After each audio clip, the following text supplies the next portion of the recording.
Today, I state clearly and with conviction America's commitment to seek the peace and security of a world without nuclear weapons.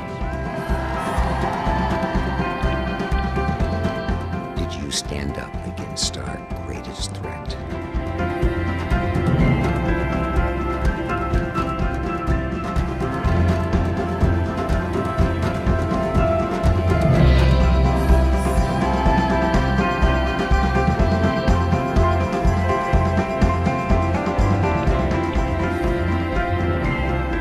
Did you commit to change the world?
On your radio, on TV, and online. This is The Bill Press Show. Hey, you bet it is. 33 minutes after the hour now. What do you say? It's the Bill Press Show. Coming to you live from Washington, D.C., our nation's capital, our studio here on Capitol Hill, and brought to you today by the National Education Association, the good men and women of the NEA under President Dennis Van Rokel. We salute our great teachers of America and the job they're doing in America's classrooms. Thank you for your support. You can find out more about their good work at their website, NEA.org. So a controversy continues, and everybody's waiting to see what is CBS going to do, what's 60 Minutes going to do about the fact that they screwed up big time, putting a report about Benghazi on the air that quickly unraveled, turned out not to be true. They have apologized, but that's not enough, a lot of people are saying. What happens next? Bradley Beychok is president of Media Matters for America, you know, that great organization. So many members of Media Matters have been here on the show over the years. David Brock himself, the founder of Media Matters, was in studio just a couple of weeks ago, remember, with a new book out. In fact, he came here to talk about the book before the 60 Minutes broadcast, and his book was The Benghazi Hoax. It's an e-book available online, but I happen to have, thanks to Brad, a paperback copy of it, The Benghazi Hoax. Brad, it's good to see you. Thanks for having me. Congratulations. You've been at the helm of Media Matters now for how long? About 8 or 9 months. So it's been a year that I've been at Media Matters in December. So I'm close, my year anniversary. Yeah, good for you. So Lara Logan apologized, right? Right. Is that the end of the story? It doesn't seem so. I think, they hoped it would be. CBS has been consistent in one thing through the beginning and middle of this story, which is that they stonewalled and sort of have been very non-transparent of what's going on. So after, devoting so much time on this segment, taking heat for 10 days, they devoted 57 seconds to their apology on Sunday, and they said that would be the last time they spoke on the matter. But yesterday, in response to some questions from McClatchy News Service, there were 3 other factual errors that McClatchy had identified in the story. One was on the role of al-Qaeda. The second was about a medical center in Benghazi and who it was controlled by. And the third was some facts about the actual suspects that we're pursuing. And in response to those questions, 60 Minutes said that they were conducting an ongoing journalistic review. And so they took it a step further and sort of contradicted themselves from Friday. So there's more to be seen. So just in case you haven't been able to follow us or up to date on this story, this is 60 Minutes with Lara Logan, presented, put a guy on the air, Dylan Davies. Correct. who told the story that the night of the attack on our consulate, September 11, 2012, he raced to the scene, scaled a wall, knocked a terrorist in the head with the butt of his gun, saw the Ambassador Stevens dead, and basically said there just wasn't enough security there at the embassy. We all know there wasn't enough security at the embassy. 2 days after that, and they spent a year preparing the story. And 2 days after that broadcast aired, or maybe even sooner, people said, hey, wait a minute, this is the same guy who told the FBI a totally different story and told his contractor, he was a security officer, told his contractor an entirely different story. He has zero credibility. What if they took a year examining this story? Right. Brad, I mean, how did they not know this? Well, and so we'll back up. So they ran the report on Sunday night. As you said, after the report in the overtime, they said that they'd conducted over 100 interviews in 5 different countries. On Monday at 11 a.m., a researcher, we like to say we watch Fox so you don't have to. Yeah. We were watching Fox on Monday after the story, and Adam Housley, one of their news correspondents, said, we've spoken to Morgan Jones was the fake name that he'd given 60 Minutes. He said, we've spoken to Morgan Jones in the past, but we stopped speaking to him when he asked us for money. And when he said that, it was sort of it seemed like a slip of the tongue admission, and he probably wishes he wouldn't have disclosed that. Yeah. So we rang the bell pretty hard, saying Fox passed up on this guy because he demanded money for his story. And that helped, I think, begin the drumbeat that called into question his credibility. So if Fox doesn't trust the guy, right? Why would 60 Minutes? I mean, you have 45 years of excellence in journalism. Fantastic, right. Give them that, right? And for them to screw up here. Well, so I have to ask you this. Did Lara Logan, did she really have a thing against Obama and the administration? She gave, I read somewhere, she gave I think Paul Farah's story in the Washington Post, that she had actually given a speech as a journalist where she criticized the administration on Benghazi. So it seems that she had a political agenda here. That's right. So do you believe that? I do think that they were willingly duped. I think they had a story that they wanted to tell. They knew that there were some holes in their story, and they made the decision to proceed and press forward even with the information they had. The speech you're talking about, she gave in October of 2012, and I'm paraphrasing, but basically what she said was, our attack on Benghazi is this attack on Benghazi is a really serious matter. The last time a U.S. embassy was attacked, it led to the bombing of the USS Cole. The time after that the embassy was attacked, it led to 9/11. And our government's sending in FBI investigators to look at this. I hope we're sending our most vigilant clandestine warriors to make those who did this to us pay. That's a really it's a fine opinion to have, but it's a very charged statement, which sort of flies in the face of, we didn't want politics to get in this story. There was no way that we were going to let a political agenda cloud what the facts were in our story that we told. And that obviously their story that they told was void of a lot of facts. So, you expect a statement like that from a John Bolton or a John Boehner or a Darrell Issa, right? But to come from Lara Logan. Well, a question I've been asking, a lot of other people have too.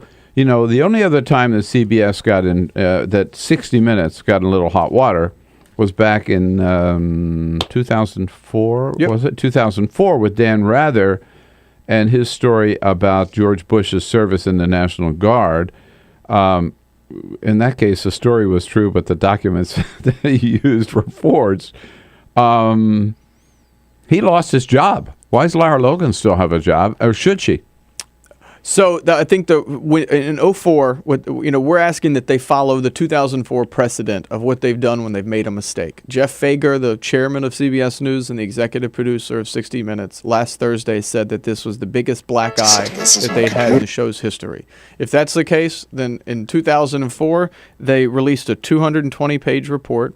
They interviewed over 55 people. They spent 3 months. They appointed a former attorney general and the former CEO of the Associated Press. Really? And they fired 4 people. Yeah. It's a pretty exhaustive report. Right. This time, have they agreed to do that this time? No. This time they've taken the opposite tact, and it's It's been, we're gonna apologize. We admit we made the error. We're moving on. So should you. And luckily and thankfully, I think a lot of smart media critics, a lot of media commentators, we've been trying to amplify and help with this. People aren't accepting that because this was a big error. So you're calling on CBS to do a complete independent. That's right. Just follow the precedent that they set in the past. A complete independent investigation. Right. Because that's the problem with the big news companies now is that CBS News, the same president of CBS News is Jeff Fager, who is the executive producer of 60 Minutes. It's hard to investigate yourself. I mean, you're only reporting to Les Moonves, the chairman of Viacom in general. That's hard. All right. Now, obviously, Lara Logan is the one. She was a reporter. By the way, I always thought she was a great foreign affairs reporter. She's done a lot of good stuff. You got to give her credit for that. She's the one who got this story. She brought it to 60 Minutes. She obviously carried it through for a whole year. She put it on the air. Then she was the one who had to come out and apologize. But there were, Brad, producers. I mean, without a doubt. I've been in the TV news, right? Right. It's not a one-man or one-woman business. There are other producers who saw this story before it aired and said, "Yeah, let's go for it, huh?" That's right. And obviously there's a producer, Max McClellan, that produced this piece. But there was an interesting Dylan Byers Politico piece a week ago tomorrow that was talking about how the 60 Minutes editorial process works now. And in the last year, they've removed one internal control where an executive vice president of CBS used to be the head of standards and practices and would help vet some of these stories. Yeah, right. 60 Minutes on this particular story, according to Davies, to Dylan Byers' sources at CBS, was very insular in who they involved and who they allowed to help them get corroborating witnesses or accounts. Well, they needed some help because they got almost everything wrong. No, indeed. And in fact, isn't part of the problem 60 Minutes is not really part of CBS News, is it? Right. There's a separate. They've divided some of Viacom and CBS up. That's right. I was told somebody that they even, like, for example, here in Washington D.C., they're not in the same building that CBS News. That may be true. I'm not sure. So that some of the. I guess my point is some of the editorial control that you would expect with CBS News doesn't exist at 60 Minutes. That certainly could be possible. I mean, look, they made a lot of mistakes. They aired something that they already knew the guy had lied to his supervisor because he wrote it in his book, and that was the other thing that they made a mistake on. The book was a conflict of interest, as Simon & Schuster is owned by CBS and Viacom. This book was published. They didn't disclose that fact in the broadcast, and that was the first error they admitted to the following week, and in a very subtle way. But they said we should have aired it because it didn't matter that it was published by Threshold, so we should have just said it. Yeah, but it's no accident, no coincidence that the CBS report, 60 Minutes, I got to keep saying that, 60 Minutes report came out the very time this guy's book is being published by a publisher who is owned by CBS. I mean, this smells to high heaven, and Media Matters is all over it. Brad Beychok, who's the president of Media Matters, here with us. What do you think about this? What should happen? 866-55-PRESS. And where do we go from here? We'll be right back on The Bill Press Show.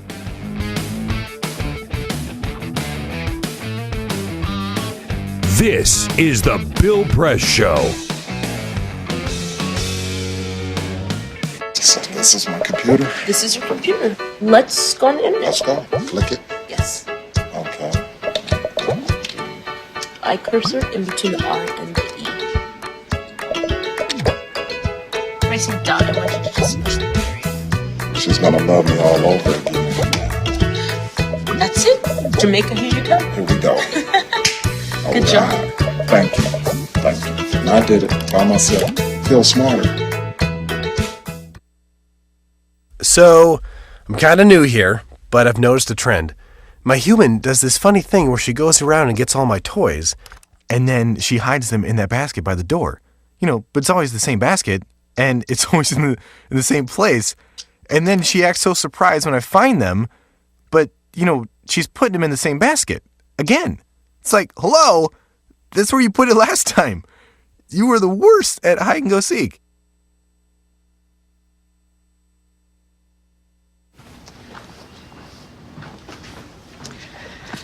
All right.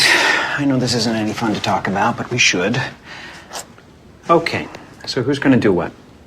I'll pack the dead batteries. Great. I'll only put what I don't need into a duffel bag. Perfect. That's totally unhelpful. No problem.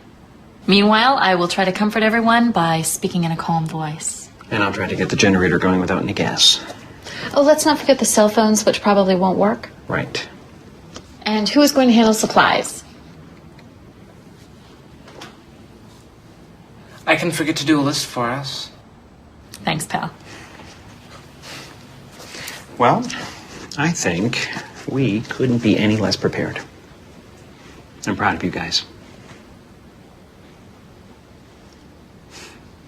Talk to your kids about who to call, where to meet, what to pack. Visit ready.gov/kids for tips and information. Hey, thanks for stopping by. You know, I followed your character since the first episode. I'm a big fan. Big fan. Thank you. And listen, your storyline, it makes for incredible TV drama. Thing is, your drug use is very adult content. Too adult for the kids. So I'm gonna have to block you. Oh, man. Yeah. Well, have a good one. You're a nice lady.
Minutes before the top of the hour here, we are talking media with Media Matters President Bradley Beychok.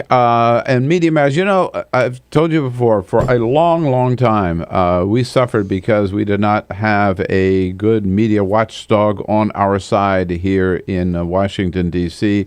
Now we do. They watch Fox, so we don't have to. They watch all of those guys and listen to all those guys, Glenn Beck and Sean Hannity and all of them, and they're on their case, exposing their lies, do great work, and all of us in progressive radio depend to a great deal on their good work, Brad. So thank you again for being there. You've been watching. We're talking a lot about, and they're the ones that really blew the whistle on 60 Minutes and Benghazi, which resulted in that apology by Lara Logan and hopefully will lead to a full investigation, which Media Matters has called for, independent investigation of this. I have to ask you about something else very much in the news these days, the problems with the Affordable Care Act, right? The media, boy, has jumped all over this. How have you rated the media's performance on covering the problems with the website? It seems like, look, everyone sort of recognizes that this website rollout and the design of it was flawed. It was a mess. But in covering that, I think they've highlighted the worst of everything. And it's sort of been, it's good to cover a train wreck, and they never want to figure out how we're sort of fixing the track ahead. And so, look, we've gotten some bad information. Now, enrollment numbers, that's factual. It's good things to have. Fox was famous for creating a myth that the website cost $786 million. I mean, they really picked odd facts and sort of ran with them with what was going on. Fox does this pretty often, so it's in general, but we saw this across the media. They've had a tough time covering this healthcare story with a lot of information. Yeah, and what I've seen a lot of, too, is they'll get the anecdotal thing of some woman in Arkansas or something who probably was computer illiterate, who tried to get on and then couldn't. And so this means you just have to dump the whole thing. Right. Rather than fix the problem, right? Right. And ignoring all that. I mean, as reported this morning, that while only 106,000 people actually signed up and bought the product, 26.8 million went to the website shopping around. Right. Which indicates to me that there's a lot of people out there who don't have health insurance for their families and want to buy it. Right. I think that's right. And I think, it's been a tough rollout. The president said as much last week. They're looking at trying to fix some of the things that are both wrong with the structural system of the website or with the delivery system of care. And it's going to take a little while to get it right. Zeke Emanuel yesterday had an interesting suggestion and said that they need to have a CEO of this healthcare to administer it, just like a business, a full-time CEO. It's not a terrible idea. It may take a secretary-level position in addition to HHS to implement what is the largest benefit that we've been able to offer to those in need. I think it's a great idea. Yeah. At least until the time that it is up and running like Medicare or Social Security, and then it could be just folded in as part of HHS. But for now, just put somebody in charge. Get somebody from the private sector, put them in charge and say, just you got it. That's Go right. do it. That's right. All right. Great work. Media Matters. It's MediaMatters.org. Hey, Brad, great to have you in the studio. Thank you very much. Come back anytime. And check out online this book, The Benghazi Hoax. See you again. Thanks, Bill. On your radio, on TV, and online. This is The Bill Press Show.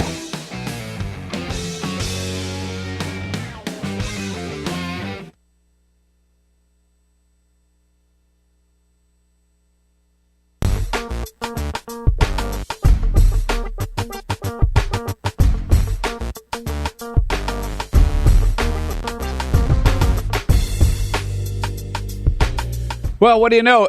There's so much news today. We'll never squeeze it into 2 hours. We're going to need a third hour today. Actually, we do every day.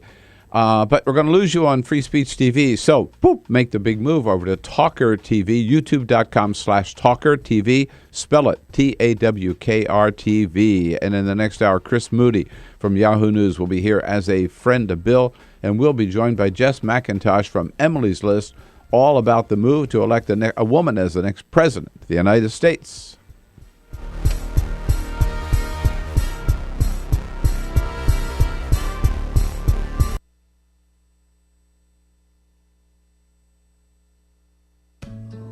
You wouldn't let money just blow out of your house. So when your AC or heater is on, make sure the doors, windows, and fireplace flue are shut tight. If you're headed out, turn down the AC or lower the heat by 10 degrees. And always keep your water heater set at 120. A little bit of common sense goes a long way. Get more great tips at energysaver.gov. So, I'm kind of new here, but I've noticed a trend. My human does this funny thing where she goes around and gets all my toys, and then she hides them in that basket by the door. But it's always the same basket, and it's always in the same place. And then she acts so surprised when I find them, but, she's putting them in the same basket. Again. It's like, hello, that's where you put it last time. You were the worst at hide and go seek.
is the Bill Press Show.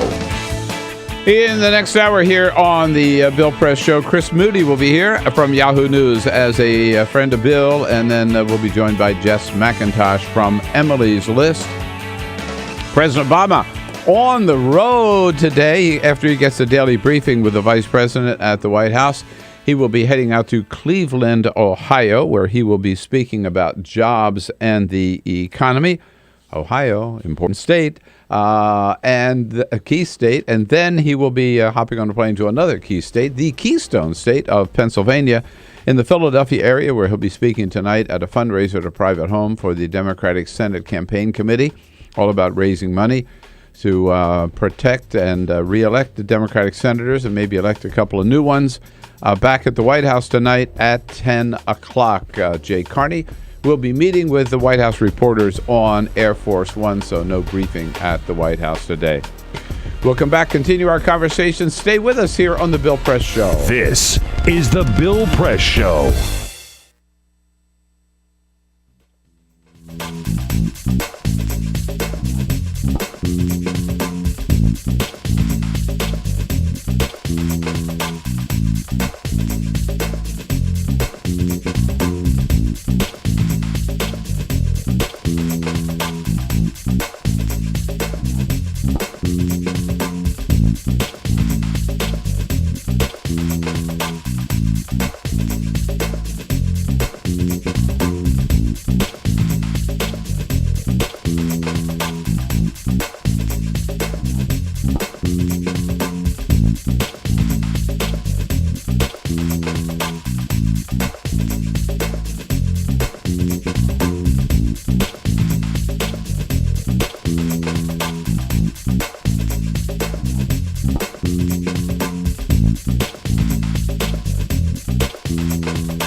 Broadcasting around the nation, on your radio, on your TV, and online. This is the Bill Press Show. And the enrollment numbers are out for the Affordable Care Act. They're not great, but they told us not to expect too much. Low expectations were met. Good morning, everybody. We'll tell you more about it, of course, here in this hour. Good to see you today. It is the Bill Press Show, and here we go. In our nation's capital, booming out to you all across this great land of ours on your local progressive talk radio station, nationwide, and also you can watch the video stream if you prefer that. Go to just get your laptop, your computer, your iPad, or whatever. Go to youtube.com/TawkrTV, TAWKRTV.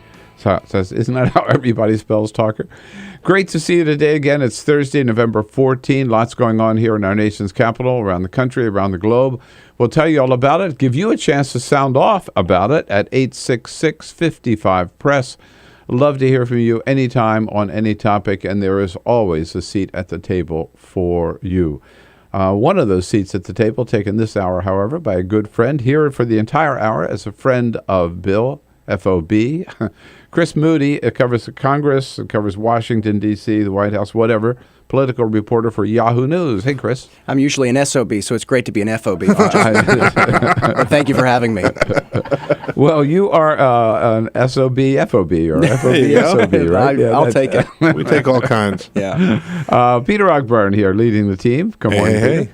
With Alicia Cruz. She's standing by to take your phone calls.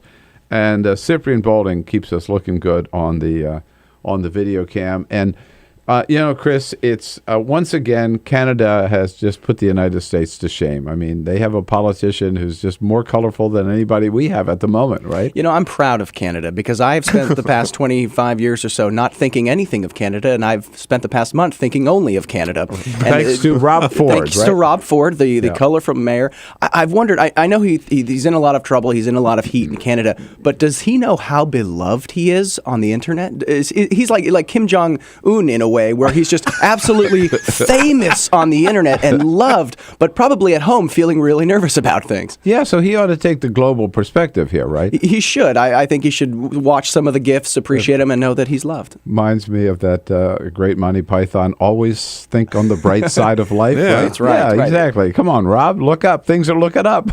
If you own your weird, people will appreciate it. So he Great way to put it.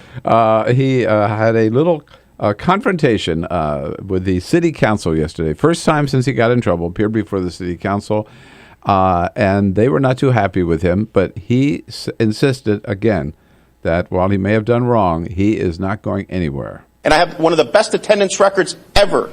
I'll put my record against anyone else's. So I am not going anywhere, Counselor. I might have been stoned, but I showed up. It's like when you're a kid, you're like, I got an F, but I was here. Mm-hmm. Come on. That's just the same best attendance the same record. logic. Okay. And the best part is they said, well, come on, look. And he admitted in front of the city council, he not only had smoked crack cocaine, he had actually gone to the crack house to buy it, right? And so they said, so you're hanging out with these gangbangers. I mean, you're a crook. You're as bad as they are, right? And he said, oh, no, there's a big difference. They only wanted their picture taken with him. Of Here course. he is. I had never met those three men in my life. They came out and asked me to take a picture with them, and that's the God-honest truth. I have never met those people. They're in court now. I'm not part of gangbangers. I do not support them. But when someone comes out and says, let's take a picture, I will take a picture. Go, mayor. Come on. Right. Yeah. Right. I mean, as I said, he's in the middle of committing an illegal act. he's robbing a bank, he's picking up a prostitute, or he's buying cracker cake. And so Hey, aren't you Rob Ford? Hey, aren't you Rob Ford? Let's have a picture. And so what do you say? You say, no, get the hell out of here, Well, right? What's he doing hanging outside of crack houses? I mean, Buying crack. You go to the crack store to buy crack. I understand that, but I mean, get your picture But also, taken. when you get, they was able to get their picture taken. Oh my God! But I don't think he's going to I think resign. he'll survive. Rob Ford gives the people what they want, and that's a good public servant.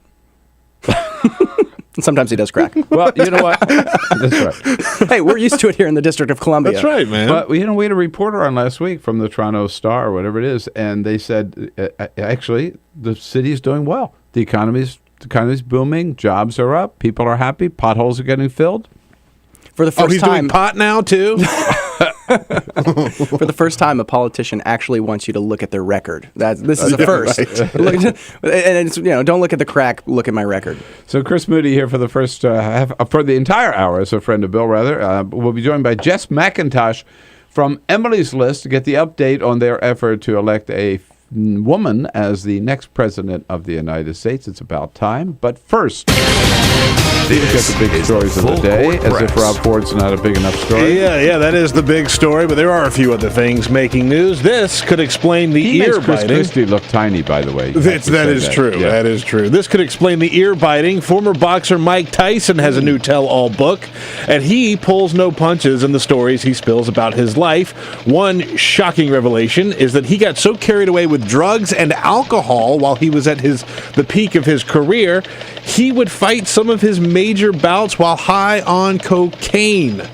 Boxing has a very strict drug policy, and they test their boxers often, so Tyson avoided getting caught by using a fake penis that he had filled with clean urine, because the boxing committee will watch you pee into a cup, so they actually will see the act of urination, so you have a fake penis filled with clean urine, and that's how he avoided getting caught. I don't want to know any more about this. Rob Ford could learn a few things. Yeah, that's what Rob Ford. He just needs to go get a fake schween, and he'll be fine. Well, there you go. Well, the Mile High City. What do you do with a real one while you're using the fake? No. Yeah, there's a lot of moving parts here. Will the Mile High City welcome Republicans in 2016? That is what they are hoping for. Denver is putting together a bid to try to lure the Republicans to their city for the 2016 Republican National was our Convention. city. That was our city. That's where we had our convention in 2008. That's right. Come on. We were there in Mile High Stadium when Barack Obama accepted the nomination in 2008, and that convention brought the city $200 million in revenue. Other cities bidding to bring the convention to their city are Kansas City and Las Vegas. Vegas. Everybody's, you got to be hoping for but Vegas. there's so much temptation there. All those Republicans are going to get in big trouble. Yeah. Got to be careful. And plus, they're winning in 2016 is a crapshoot anyhow, right? We shall see. That's right. Yeah. And you stay classy, America. Anchorman 2, The Legend of Ron Burgundy, opens in theaters next month.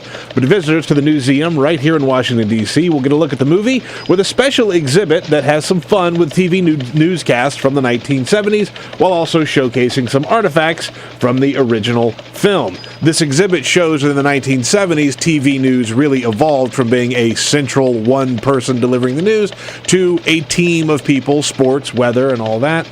So they're going to show how that worked in the 1970s. It opens today at the museum in Washington, D.C. I really want to see that. I want to go down and see that. That'll be fun. I've heard they have the cologne. What's it called? The Cougar or Sex Tiger? Panther. Sex Panther. Sex They have Panther. it at the museum, so we must go. It's contained, so you can't smell You it. can actually smell it. Oh, yeah. The box is there. 15% of the time, it works every time.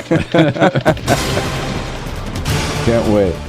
Let's start, Chris, with the big story of the day, which are the enrollment numbers that came out yesterday. It was interesting. I was at the White House briefing yesterday, and Jay Carney had told us, told us for the last 2 weeks, or for the last month, we're not going to give you the numbers every day. Now we're going to wait, do what they did in Massachusetts. We're going to give them once a month, in the middle of the month. And earlier in this week, he said, later in the week, Yesterday, he said, later today. The briefing ended at 3 o'clock. Kathleen Sebelius released these at 3:30. Do you think he would have given these numbers to us a half an hour earlier? No, because they really wanted to separate these numbers from the White House and have her put the numbers out there. And she came out, so far this first month, 106,000 people have actually bought a plan, either under a state website or the federal website. Pathetically low, correct? There's no other way you can spin it. It's dangerously low. They have to get 7 million people in these things, and this is just a by fraction. By the end of March. By the end of March, and their there's goal time. was to have over 1 million the first month. I think the most embarrassing we got part, 10% of their goal. Right, but the most embarrassing part was the federal exchange, which is certainly under Sebelius and President Obama's watch here. It was only about 26,000. The bulk of them were in the state exchanges. The 26,000 number 25% of the total were on the federal exchange, three-quarters in the states. And I think that's got to have them worried. I mean, they tried to set low expectations at the end, but they set normal expectations months ago, and they didn't reach their benchmark. But these numbers are only going to go up. I mean, there was a lot of jokes yesterday, like I have more hairs on my head than Obamacare signups, whatever. Those jokes are going to go stale very fast when this thing really ramps up. Especially, people are going to be changing their health care plans starting January 1st. You're going to have a huge pool of people that are going to be shopping. So you may see most of the numbers coming December or January. I remind of the old doggerel, two men looked out of prison bars. One saw mud, the other stars.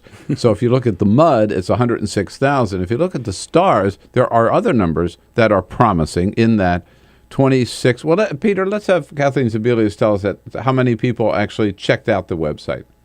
Healthcare.gov and state sites have received 26.8 million unique visitors. So if 26.8 million people went to the website to try to check it out to see what can I buy, that's a sign that a lot of people want to sign up. Maybe, right? Maybe. It could also be a sign that this is everything that's in the news. The president is telling everyone to go to healthcare.gov. People are on their computer. They're just curious to see it. I doubt that there's 20 million people really looking for plans. But let me give you another. Maybe I'm looking at the mud and you're looking at the stars here. All right, but let me give you another number, right? 1.5 million people, the Post reports this morning, actually completed the application process. So they were not just onlookers, right, or bystanders. I mean, they went through the whole process, 1.5 million. Now, they didn't, of that, 1.1 million were declared eligible for a plan and a subsidy. Again, we only have 106,000 who actually bought. Then healthcare.gov needs to get its act together. That's the real issue here. That's where I was going to. Doesn't that show that what they need to do is get that website? Everything depends on getting the website Oh, absolutely. fixed. And I was on Capitol Hill yesterday, and there's a lot of panic going on over there with the Democrats because the Democrats put themselves out on the line for this law. They resisted urges to repeal, replace, all this kind of stuff. For 3 years, they defended it and then handed it the responsibility over to the executive branch, and they're dropping the ball. And so you better believe there is some fury going on in the legislative side right now. And we have an election coming up in 2014. People are freaking out, and Obama's going to have to instill some confidence for them very soon. The president knows that. He is meeting with Senate Democrats this morning. That's right. At the White House. And part of that is to say, again, don't panic. Hang in there. We're sorry we left you out on the limb, but we're going to get this fixed. And when we do, as you pointed out, you're going to see the numbers go up. But, the question is then, when you see these numbers, what's the answer? Do you change the law or do you fix the problem?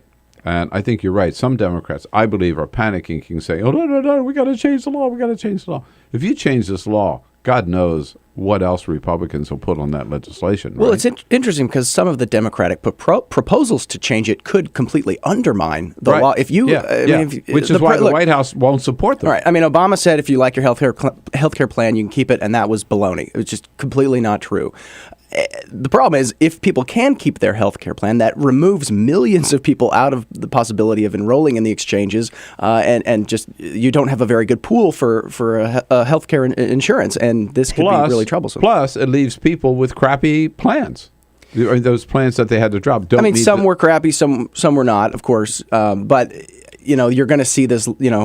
If you like your plan, you can keep it line just spreading all through 2014. We're going to hear the end of that. So the numbers are out there. They are as low as the White House said to expect, meaning that they said don't expect much. We didn't get much, but obviously there is a lot of interest in the plan. So there's some good news and some bad news and some good news, I should say. Let's have a quick comment from Dan, calling from Chicago. Hey, Dan, what do you say? Hey, Bill, how you doing? Hi, good. Here's my thought. I went through Sherpa to get on. I'm in Chicago. It's hard to get through the government side. I went through Sherpa, put in my information. They gave me 71 different plans to look through. Huh. Whoa. Now, I don't know anything about insurance. Uh-huh. So you went through the Illinois state plan, is what you're talking about, right? Well, yeah. I mean, that sends you to the healthcare.gov, which is, but I got 71 different plans to look through. Wow. From the gold standard to the bronze and all the other stuff. Don't you think people are going to need to take time to study these things to figure out what's what? Yep. I don't know anything about insurance. I think the low numbers now don't mean anything. People need to study it. They need to know what they're doing. We have until the end of March, I believe it is. So why not take your time, learn what you're getting yourself into? There's no reason to rush at this point to sign up. We have time to learn exactly what we have.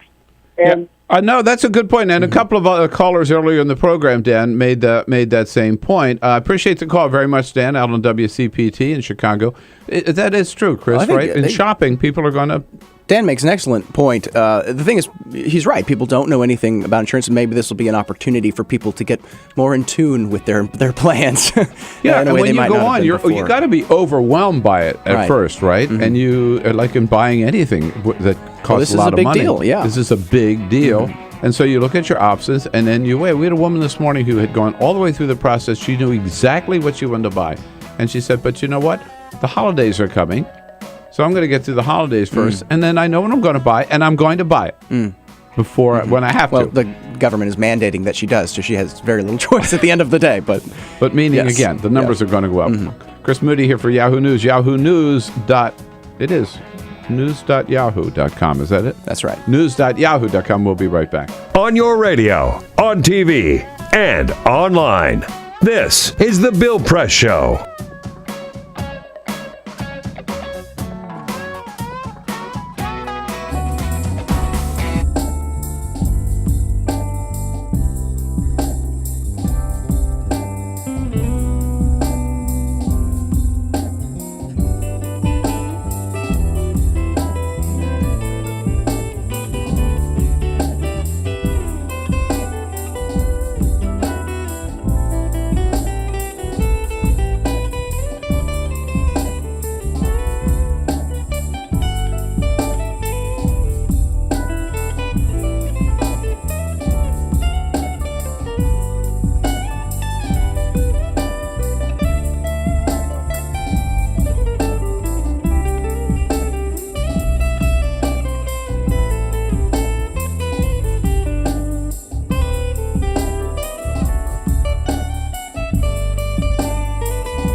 Connect with The Bill Press Show on Twitter. Follow us at BP Show and tweet using the hashtag WatchingBP. This is The Bill Press Show. Hey, you got it. 27 minutes after the hour. Whoa, almost out of time here. Jess McIntosh from Emily's List joins us. Chris Moody here is a friend of Bill in the next half hour. Chris, just before we get away from Congress onto some other issues, you're there every day. Are we going to see, I mean, they're back in session this week, but what's really going to happen? Can we expect anything on immigration reform? Not immigration reform. We're going to see a show vote on the healthcare law to allow people to keep their plans, so to speak, kind of to stick it in the eye of the president. Okay. But it's not going to really go anywhere. In the House, we'll see that. The Senate is still trying to nominate judges. Republicans are blocking them.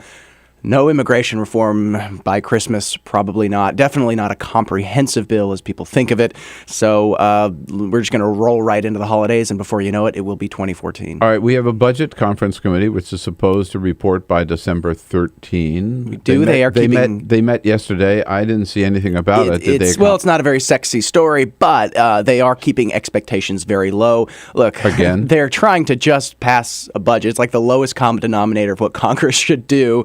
And they're just trying to do that. And we've seen this has been a very dysfunctional Congress, 9% approval ratings. Maybe they can just do the least they could do. We'll see, but I have no hopes for these folks. Any kind of a budget agreement at all, huh? No? Nothing that will blow your mind. Oh, my God. Yeah. What are we paying them for, at any rate? When we come back, will the next president of the United States be our first woman president? Why not? But who might it be? Emily's List is all over that. Jess McIntosh joins us. This is the Bill Press Show. New research.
is the Bill Press Show.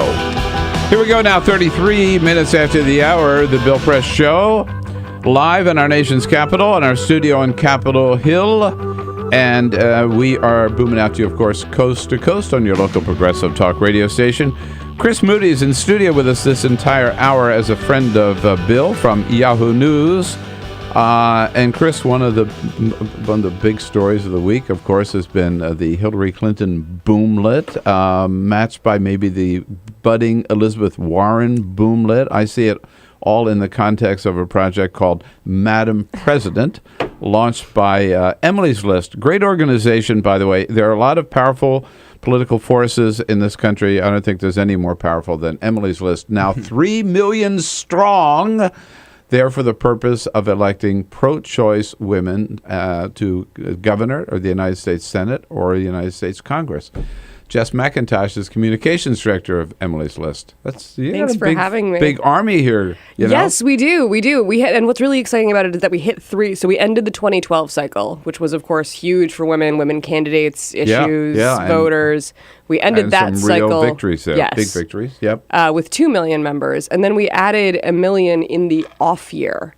So people ask a lot about whether the enthusiasm among women voters is going to carry through because the 2012 was a presidential. Will they come out in a midterm? I think the fact that an organization whose sole purpose is electing pro-choice Democratic women could see that kind of growth when we don't have marquee races and candidates going on. The Republicans are certainly helping us by shutting down the government over access to women's health care and what do we now have? But 20 women in the United States Senate? Yes, we do. And you can see the impact of that. I mean, we saw after the shutdown, and the great thing about women legislators is that they're really quite effective. One of the ways that they're effective is that they often pass credit to whoever needs to have that credit in order to get the thing done. Women are very solutions-oriented when they get into Congress. We actually saw those women leaders get credit for helping get us out of the shutdown. We saw the headline saying women were the only adults in Washington. Even John McCain came out and said that credit really deserved to go to his women colleagues on both sides of the aisle. So I think it was Patty Murray and Susan Collins, Chris, I think, really, right? You were reporting on that at the time. And now we see Patty Murray in a huge leadership role with the budget talks coming in the next couple of weeks, and we'll probably be seeing a lot more of her very soon. All right, so let's get right down to it. Who are you supporting, Elizabeth Warren or Hillary Clinton? This is the best problem on earth to have. No, I think Elizabeth Warren has been quite clear, and I'm a huge fan, and I love seeing all of the press, and the more women are talked about for the White House, the better. She's been quite clear that she's not interested in running, and I think it would be very unlikely that she would, especially before Hillary Clinton makes it. But now she's on the cover of New Republic. And once you're on the cover of New Republic, and she's very much so on the cover. If anyone saw that, there was about 100 pictures of Elizabeth Warren's face dotting the entire thing. So it's Malkovich-esque on that cover. Malkovich, Warren. But she just got done with a grueling Senate campaign. I just cannot see why she'd want to undergo scrutiny. I think she wants to take a breath in the Senate, learn the Senate, and be effective there, and then be a candidate in a while. She's young. She's got a lot of time, and she probably has a lot to do, and a lot she wants to do, and she's not going to be able to do that if she goes back on the campaign trail. I only have 2 words in response to that. Barack Obama. It can happen, but does she have the ambition to go straight to the White House, or does she want to extend her political career longer? I think she's one of those rare breed that really wants to be in the legislative body to which she was elected. I think she was really excited to become a senator, and we've seen her work on the banking committee kind of showing that agenda that she's thrilled to be making progress on. So finally. Are you saying that because you've already decided to support Hillary Clinton? Look, we are hopeful that Hillary runs. I think that this idea that people are throwing support behind a candidate that has not announced might be premature. We will certainly be thrilled if she decides to get in. The Emily's List community is obviously behind her 112%. But I think she's making that decision. I'm hopeful it's a yes. And I think if it is a yes, I think the Democratic field is going to be really excited about supporting her. There were a lot of us who were very excited about supporting her in 2008.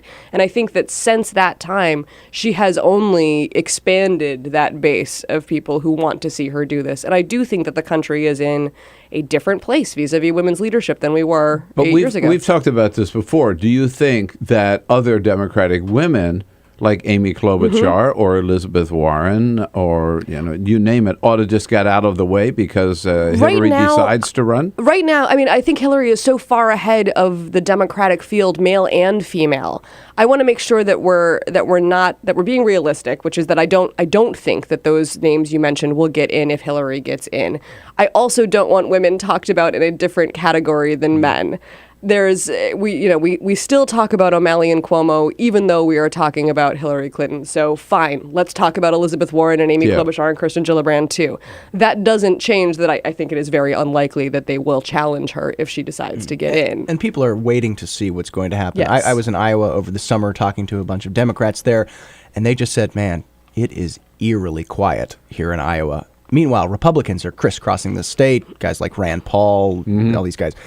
But the Democrats are just kind of doing a wait-and-see dance. Of course, Hillary just got out of the administration, or Ms. Clinton just got out of the administration.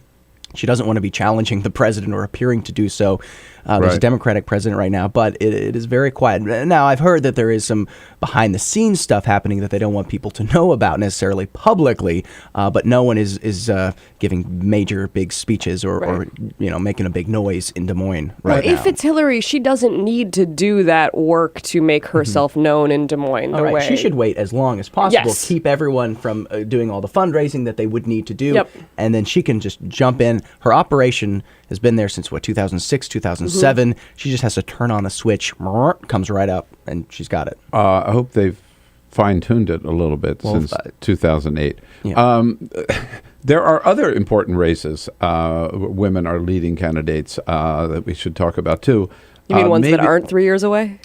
Right, exactly. Thank you. Got it. They're the ones that I've been trying to focus on. Let's start with maybe the one best known outside of the group we've talked about is Wendy Davis in Texas. Oh, sure. And she's running. She announced running for governor. Yes. And what are you doing in Texas, and how's it look? Well, I mean, obviously the Emily's List community is thrilled to support Wendy. We've known, this has been fun for us because we have known her since her first state Senate race. So now that the country also knows what a rock star she is, we feel pretty great about that. I think that people talk about this one as an uphill climb. It's Texas. The demographics are changing, but we don't know really how quickly, whether it will be in time, all of that. But I think there's the piece of Wendy Davis's history in Texas that we don't talk about in Washington very much because she burst on the scene so recently.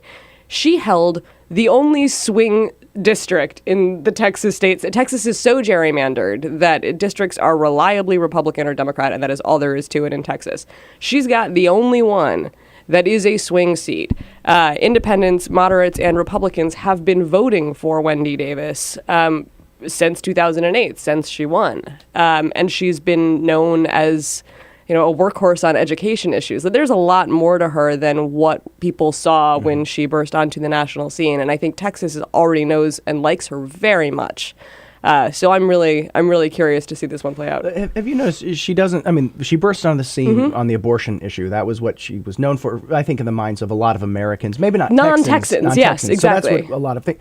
And she doesn't talk about that issue very much. It seems. Is she going to have to talk about that? I think that Democrats are unfairly. Say that we don't. We talk about jobs and the economy a lot. That's what voters want to be talking about. Emily's List does tons of polling of various segments of the electorate.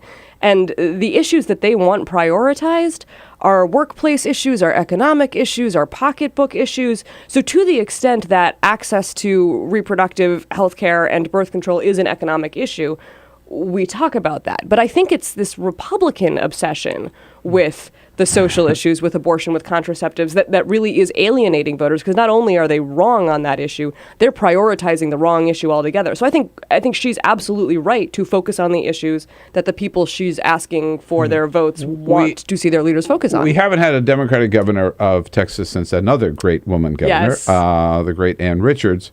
Do we know the Republican nominee for governor? Yeah, Greg Abbott, who's the Attorney General. Okay.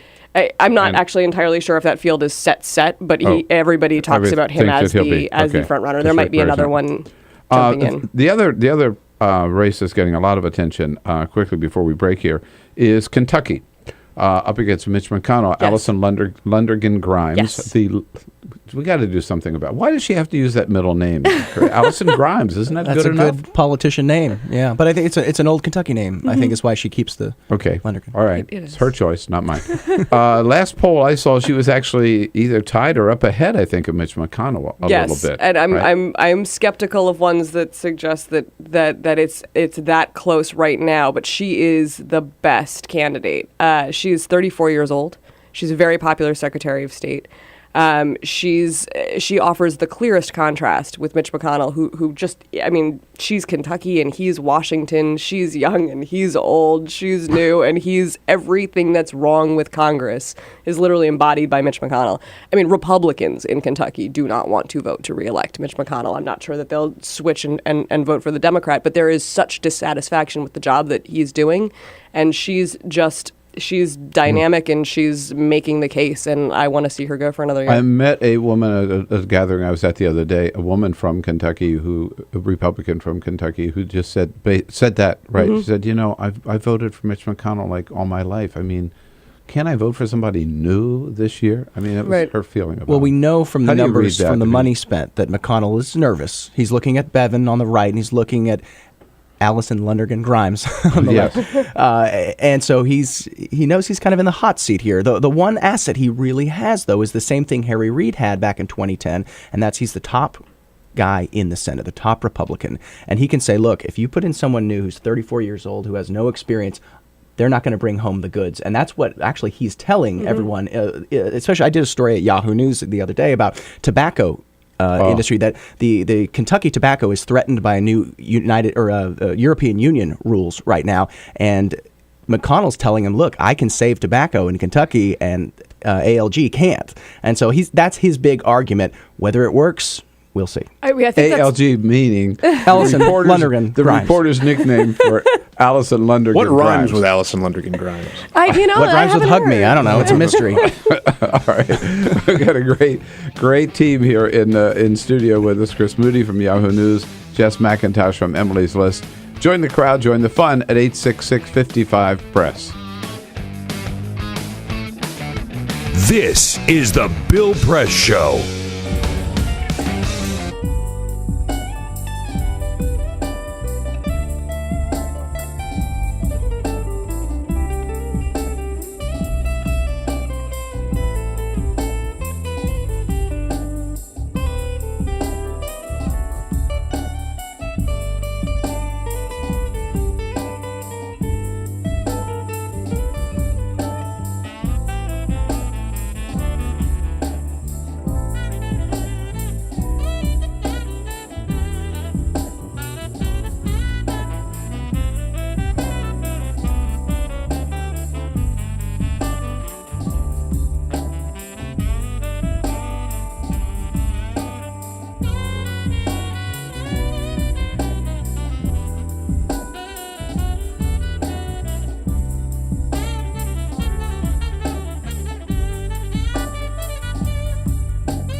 This is the Bill Press Show. You bet it is 11 minutes now before the top of the hour on this Thursday, November 14. Chris Moody here from Yahoo News. Jess McIntosh from Emily's List. When you leave here to go to the Hill, what are you covering today? Looking at kind of like the reactions from Democrats and Republicans about health care yesterday. I want to see. I want to feel it out. Boehner's doing a presser. Pelosi's doing a presser this morning, and then we've got the Senate Democrats meeting with the White House. What is the plan? We all would love to know. Well, we know what John Boehner thinks, Peter, don't we, about the Affordable Care Act and what we should do about it. I mean, he said this yesterday. He had a little exchange with reporters, and first he said it's very clear what we should do. It's not about politics. These are about real people in our districts that are being harmed by Obamacare. It's time to fix this law. So it's time to fix it. What does he mean by fix? Well, we'll find out, because then they ask him, just 2 seconds later, they said, so how do we fix it? When you look at Obamacare, frankly, I don't think there's a way to fix it.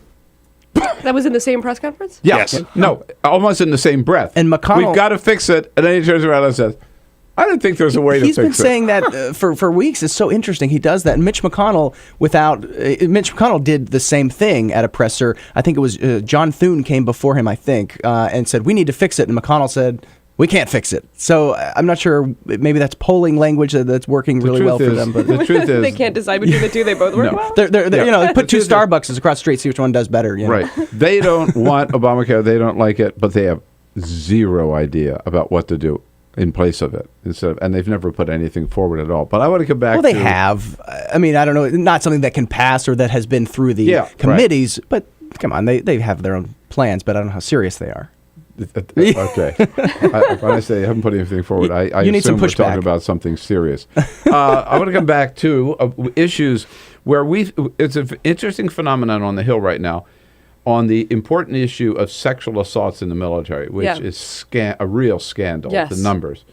We have women on two different sides of that issue, but both Democrats. We do. Kirsten Gillibrand and Claire McCaskill and to be fair, taking a different approach to it. Yes. They're not on different sides of that issue, as Chris pointed out in the break. Right. No, there's only one side of this issue. They're on different sides of how to fix it. And I think that is, I'm watching very closely. I believe and I trust both women to be good actors on this, obviously, and I want to see this debate happen. But I think the story that matters the most to our community and possibly to the country is we were talking about the impact of having 20 women senators. Well, 20 years ago, you had the tailhook scandal.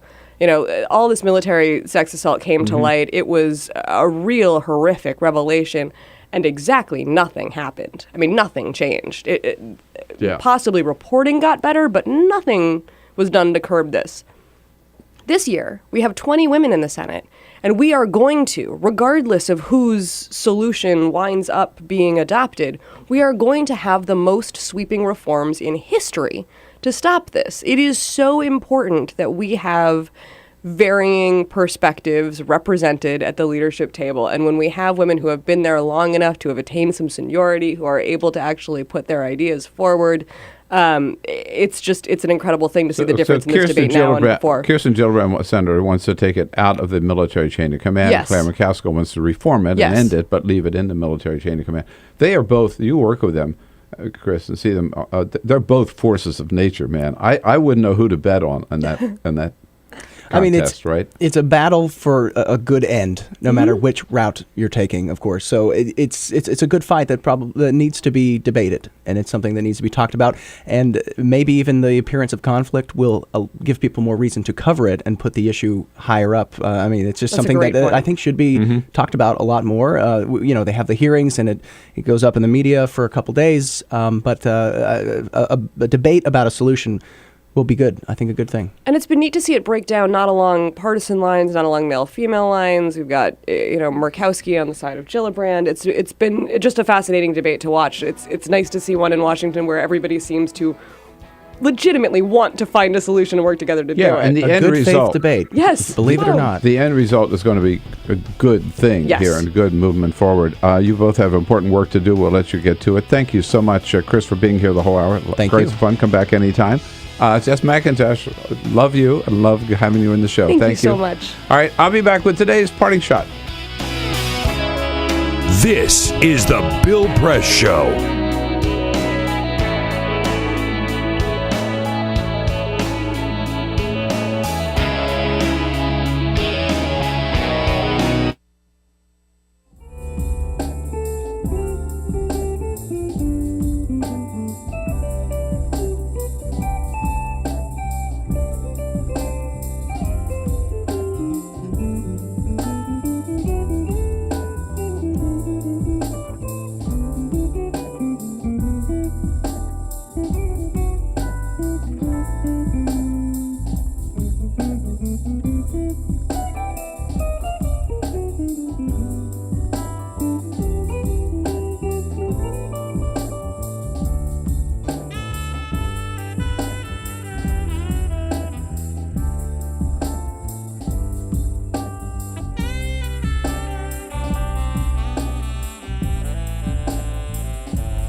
The Parting Shot with Bill Press. This is the Bill Press Show. Hey, on the energy front, there's some good news for a change. Reported yesterday that for the first time in over 20 years, domestic oil production surpassed the amount of oil that we imported from overseas. Can you believe it? We've been talking about energy independence for so long that we finally got there. And there are a lot of factors that contributed to it. It's important to think about that. Energy conservation, for one. We're using less energy. More fuel-efficient cars, for another. Another big factor is the progress we've made, thanks to President Obama, in development of wind and solar energy. And then there's the oil produced from new domestic drilling authorized by the Obama Interior Department. Add them up, and it's a huge blow for energy independence. And by the way, one more reason to turn down the Keystone Pipeline. We don't need that oil, those tar sands, anyway. That's my parting shot for today, folks. Susan Page from USA joins us tomorrow. Go out and have a great Thursday. Make the most of it, and then be sure to come back and see us right here again tomorrow morning. This is the Bill Press Show.